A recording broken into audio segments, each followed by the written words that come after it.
This is why every watch that passes through our hands needs to be thoroughly inspected. Someone sold this Cartier tank, and this is one of the wildest issues we've uncovered during the inspection process. So I bought this Cartier tank out of a watch dealer group, and I bought it from someone who I've done a ton of business with, I fully trust, and he has a very reputable name in the business. But no matter the history I have with someone, we still have to do our own due diligence here and check the watches out. So watch comes in. He sold it to us as just with watch and warranty card. The watch looked good. We scanned the card, which brings us to Cartier's website, shows us the exact watch with the model number, matching serial number. Then we proceed to opening the watch up, and as my watchmaker's going through it, he calls me in and says, "Hey, I think this watch is fake." So I take a look at the movement, and movement does say Cartier, but to our eyes, it's clearly a fake movement. But as I continue looking at the rest of the watch, it's like, how did this card scan in? The card was official, took us to Cartier's official website. The case looks good, the dial looks good, the hands look good,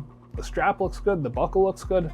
Everything about this watch is good except for the movement. But if you take a close look, there's two screws in the movement called the clamp screws, and that's what holds the movement in place. You can see that this screw has been jacked up a little bit, like someone pulled the movement out and then obviously replaced it with this fake movement, which is a very elaborate way of trying to steal money from someone because they're trying to pass this watch off as original. From the outside, it looks perfect. You open it up, there's going to be this fake movement in there. I guess the goal is to take this real movement out and either sell the movement by itself for additional money, or maybe even put that real movement in a fake case, trying to get two really good clones out of one real watch. And you might be thinking to yourself, if these professional scammers are going into this watch and replacing the real movement with a fake movement, would they do a more careful job of taking that movement out and not hacking up that one screw? But you gotta think to yourself, what kind of watchmaker is assisting people commit scams? It's not gonna be this high-level watchmaker, Swiss trained, tons of skills. The kind of watchmaker that you're gonna get working with scammers is probably gonna be a low-quality watchmaker, because any good watchmaker that I know respects themselves a little too much to get involved in something like this. But anyway, back to the person who sold this thing to me.